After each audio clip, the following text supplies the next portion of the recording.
My first order of business is I'm soaking some raw broken cashews so that I can make some cashew milk. We really enjoy this. It works out really well. We just soak them up. That's the night before. And then the next day, I drained out the soaking water, rinsed them really well, and then used 1 cup of soaked cashews to 4 cups of water. I ended up doing enough for a full gallon. The first batch I did is sweetened with maple syrup, and you can see all those little black specks. I used some beautiful vanilla bean paste, and then here's the chocolate version. Oh my goodness, this one went really quick. And of course, one of my sweet little taste testers, Magnus here, had to try it, and he really enjoyed that. He's such a sweet little thing. And then I don't even know. This week is kind of random, but I think I was just filming him and he was getting kind of grumpy at me because he wanted to grab the camera. But I just can't help myself. I want to have these memories forever. And then here I am mixing up some sourdough English muffin dough in the mixer. I did that a little different. I made it thicker this time. This is how they turned out. Not really super happy with them. It doesn't look like an English muffin. I ended up baking them and not frying them too. That might be why. But their flavor was still very, very good. We ended up using those for breakfast sandwiches. And then I think it was, I don't know, either that day or the next day we used them for beef sandwiches. Like I said, I apologize. Our week just kind of ran together. We had a whole lot of different projects to get to. And this was just, you just kind of get what you get this week. I had a brisket I had wanted to smoke. I've never smoked brisket before, and I have 4 big, beautiful ones from the whole beef we bought last year. Well, I did not end up getting around to smoking them, but I had them salted, garlic, onion powder, pepper, and I kept it in the fridge for, I don't know, I think it was a few days. And then I decided to roast it really low and slow in the oven, and you can see the result. Look at that beautiful juice coming off of there. Just delicious. I fried it up for breakfast with some eggs and some of those English muffins. And boy, what a treat. What a nice brown crust it made. And then here I was just making some Instant Pot yogurt. Just poured in a gallon of milk into my Instant Pot. And it didn't turn out as good as I would have liked. For some reason, this particular Instant Pot must be the one that's kind of broken. And it did not keep my milk warm enough overnight. So I ended up sticking it in the oven with a towel around it, just like on a pretty warm setting, and that ended up working. But I did this, and then you put it on the boil setting and let it come up, and it just does its automatic stuff. And then you cool it down until it goes to 115 to 110 degrees. And I mixed in some store-bought organic yogurt, which works just fine. You can use a culture too, or you can use a yogurt with active cultures. Just don't use the sweetened ones. And then here is a smoothie with some milk heifer we had, actually. And then I'm using some more of that brisket. This time we're doing, or no, I'm wrong. This is not brisket. I roasted a turkey, and I totally forgot to get footage of that. So this is actually a roasted turkey sandwich. I just put the turkey in our roaster. It's been in the freezer for a long time, and I decided I wanted to finally use it. Boy, did that turn out good. We're still eating off of that to this day. Kind of looks like brisket, though, so it's an honest mistake, And then, I like lots of sriracha on my sandwiches. So that worked out really well. We had some hamburger buns left over, and that combined with some delicious berry smoothie just makes an awesome lunch.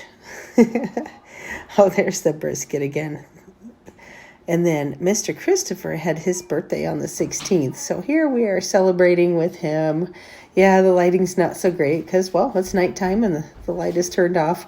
He insisted on lighting his own candles, so it took quite a bit of time. But that was a really nice time. He got a chocolate cake with chocolate icing and some strawberry It was a Black pie Forest filling. cake. Yes, kind of like a Black Forest cake, but we use strawberries instead of cherries. He's coming over here while I'm doing voiceover work. We call it the birthday cake ritual, where we sing to everybody and they have to sit there and cringe. It's always fun. And then everybody has to lick the candles and play with them. Oh, there's the light back on. This was a lot of fun. We've had 5 birthdays in the past 2 months.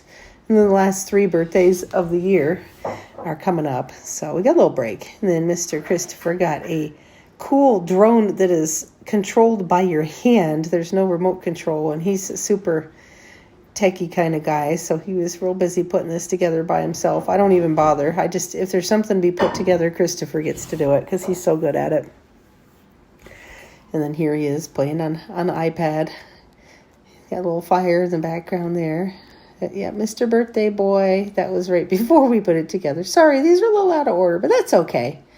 Oh, and here is my grow setup. I'm going to have a lot more, but this is the start. This is my big grow mat. I've got it plugged in front of the window. Got my fluorescent light up there on blocks. And then, here's Mr. Christopher, not very amused that I am filming him while he's trying to practice piano, but tough. I like watching him play. Sometimes he drives us nuts because he likes to play all the time, but that's okay.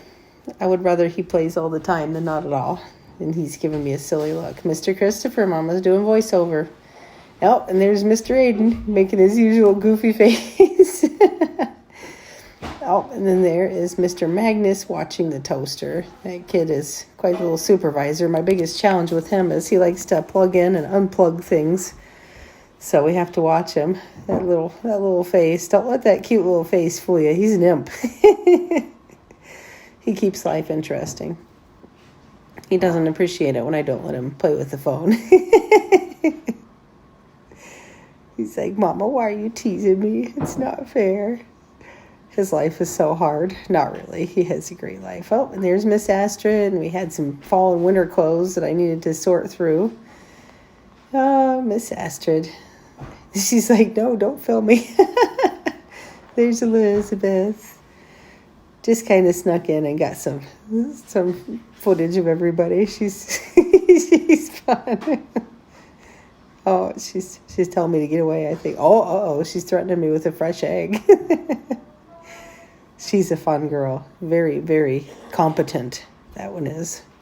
Oh, and then Ben and I decided it was time to plant some seeds since we had that seed starting station going.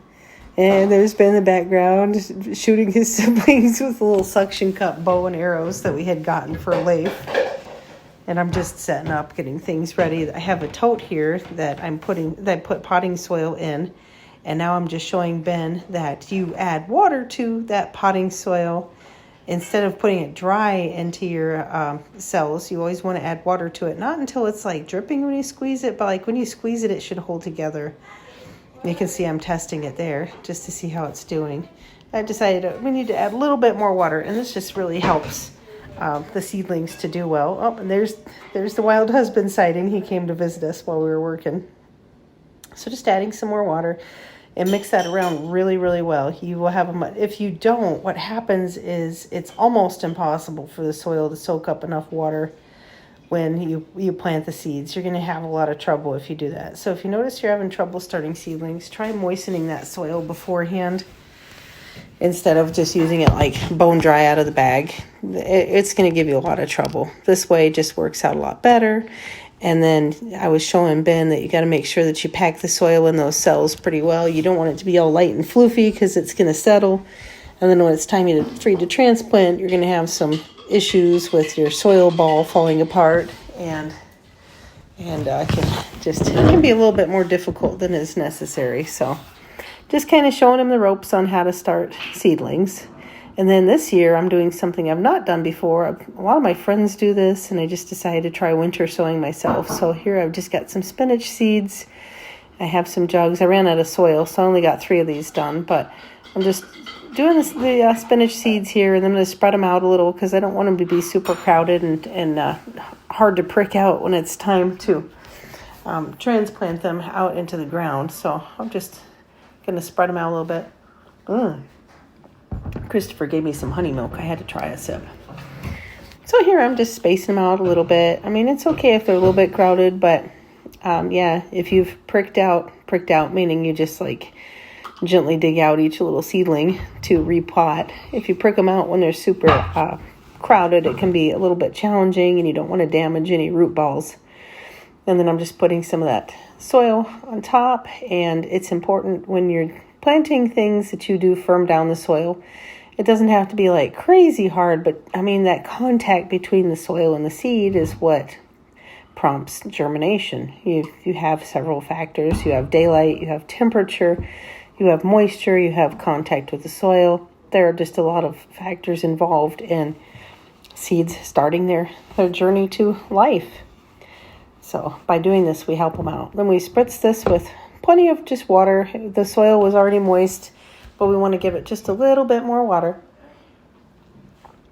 It's important to keep your seedlings moist. And then I'm just putting the lid on. I left like a hinge. And I'm going to run some duct tape around it. I found some nice duct tape at Dollar Tree, so I'm happy with that. And I cut it. Yep, Christopher says he cut it. And then we're just running that around. And I'm going to put them into that old wooden Pepsi box I got back there. I bought those years ago from our old grocery store that's closed down now. They were like super cheap and they're incredibly useful. You wouldn't think so, but we find all kinds of things. In this particular case, they're out on the porch with these jugs in them.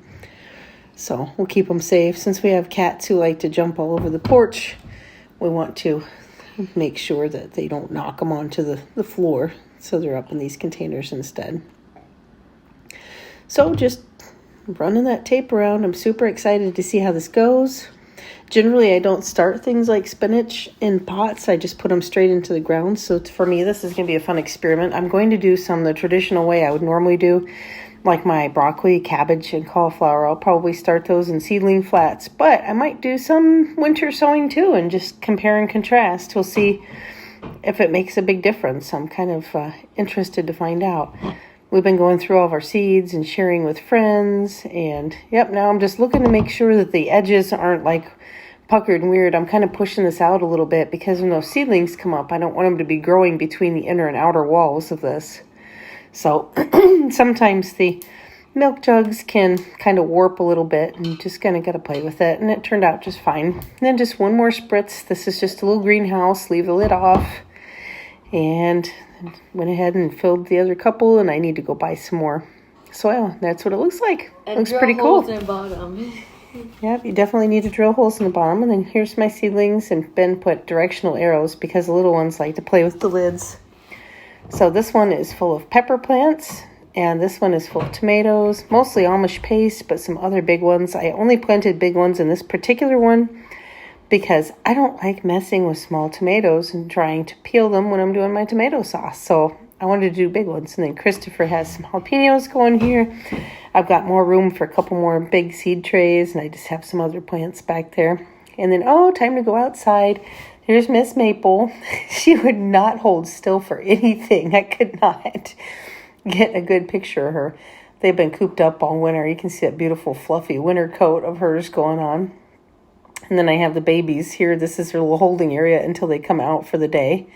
So just have them in one spot, and they're getting big. Little Mr. Steak is all floofy. You can see his cute little horn buds. They're just the sweetest babies. I do love them, I gotta say. And here's Miss Gertie Girl enjoying her hay for the morning. And here's little Mr. Hamburger. And like I said, this is kind of their holding area. Then they get to go out later on. We picket our cows, so we keep them on long ropes. And they go outside of the pen, and we bring them back in the pen at night. And then here is Mr. Terrence. He is a big, handsome boy. And I've got to try to find a way to convince him to go in the trailer for locker because he's just massive. He's a nice pig, but I don't keep him for pets. If he were a boar, then I would consider it. And then there's Mr. Jeffrey, our little billy goat gruff. Oh, and then it's just time for Mr. Magnus to be playing with Daddy in the living room. Our days are full of a lot of love and cuddles. Lots of sitting on Daddy's lap, sitting on Mama's lap, just hanging out. That's the beautiful thing about being home and together all the time is we get to be together and enjoy all these special, beautiful little moments. It's worth more than anything in the whole world. We just love it. I'm very grateful that Michael is here for the kids to play with. It means a whole lot. So, I got to play with my little Magnus. And then I am cutting up some cabbage and onions for this meal. I couldn't even tell you what day it is, but for this particular meal, we had fried cabbage and onions. Super duper delicious. easy to do. And then Elizabeth and I are making broccoli salad. This is out of a Country Life's cookbook. Jennifer Brockman has her channel here on YouTube. I just love her stuff. And she has a blog called Camp Homeschool where you can actually find this recipe. It is just the best. It's creamy, sweet, salty, crunchy. It's just like perfection in a bowl. And then there's some more of that delicious turkey. Oh, this was a really, really good meal. Lots of veggies, lots of protein. That fried cabbage is delish. And here is Mr. Christopher. The next morning is breakfast, and he made himself an egg sandwich. And he likes giving Mama the goofy face. And then there's some toast. And putting some strawberry jam on for Mr. Magnus. He ate a couple bites because that's what they do. They just eat a tiny, tiny bit. And you know how hard it is to spread jam on toast with one hand? I'm telling you, like, it is next to impossible. I ended up having to put the camera down. And then Mr. Magnus decided that he needed to make a sandwich with a piece of untoasted bread. And, you know, I don't know what to say. Like, he ate 3 bites of this and he was done. Luckily, we have a pig and chickens who enjoy our house of scraps very much.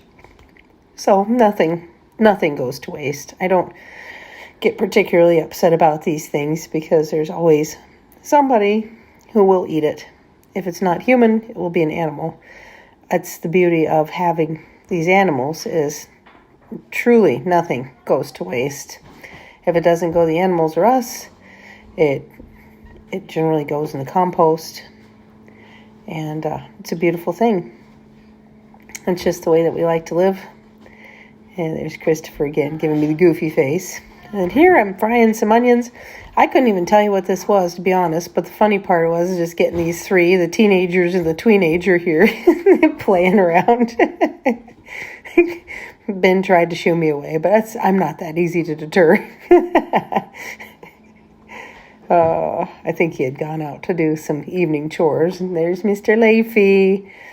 It gets chaotic because everybody wants to join in the kitchen. This is like truly the heart of our home. So it's just where most of the action is. Ben is perfecting his towel snapping skills. Oh, goodness. And then tonight is Saturday night, we had, some Mexican rice. So I'm just frying that up in lard and olive oil, and I've got some onions. I just used up the last of my lard, so we're going to have a lard day here shortly. Grind up a bunch of the pork fat we have in the freezer and get it in jars. This is really simple. It's very delicious flavors. It's just lard, olive oil, onions, cumin, garlic, salt, and a little bit of tomato sauce and chicken stock. So there's a delicious cumin. We eat cumin in a lot of things. That's why I have a giant container of it. The smokiness, I'm giving Astrid kisses. The smokiness of it is very, very nice. And then I have our home canned chicken broth. Just pouring that in there. And you toast up the rice until it's brown and it starts to like almost pop. It expands and it just makes the best flavor. So I got that. And then Ms. Astrid is pouring in some tomato sauce. It doesn't take very much, but it sure gives a nice flavor.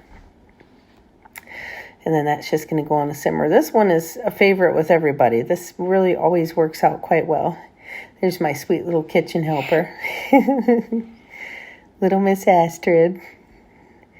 I love how much they love to help. I mean, sometimes it's maddening, but overall I love it. And then here, I had 3 chickens I needed to use. I did one with some taco seasonings. I did one just cut into pieces. And then this one is spatchcocked. What I'm holding is the spine and neck. Spatchcock means you cut out the spine and then you turn it over, flatten it out. You kind of break the breastbone, and this is what it looks like. You bring the legs inward, and it kind of makes it just more flat so that you get a more even cook. And what I'm doing is I'm just putting some flour on it. I had brushed a little bit of milk. You can use egg. You don't have to use anything at all. And I'm just drenching that in flour. It takes a little bit, but it's very much worth it. And this was a relatively small chicken, so it cooked up in about 45 minutes. So I'm just covering it real thoroughly with flour. And then I have a cast iron skillet with olive oil in it. Actually, no, I think I used lard for that one. warming up on the stove, because you want to put this in a pretty hot skillet. It just helps set the crust better. If you try and fry it in a cold pan, you're just not going to get the same effect. And sometimes you can get a lot of sticking to the pan, and that is what we do not want to have happen. So just giving it a nice little massage, got to get it all dressed up for the party. And turn it over. I like to do the backside too. Those little tubes you see at the top is where the lungs were connected. So there's your anatomy fact for the day. Just getting it all floured up and delicious. The flour has seasoned salt, a little bit of cumin in it. I actually forgot to just season the chicken itself. So later on towards the end, I ended up salting it. Excuse me, goodness gracious, I've been yawning a lot today. It's been a sleepy day, nice slow day. This is my favorite kind. And then here's my skillet, and I'm just testing it. I'm dropping a little bit of flour in. If it starts to really fizz up, and you can see that the oil is kind of shimmering, there's a tiny bit of smoke. Okay, I know that is hot enough. So we're going to take the chicken over into its bath, and I always do it skin side down. That's how my grandma taught me.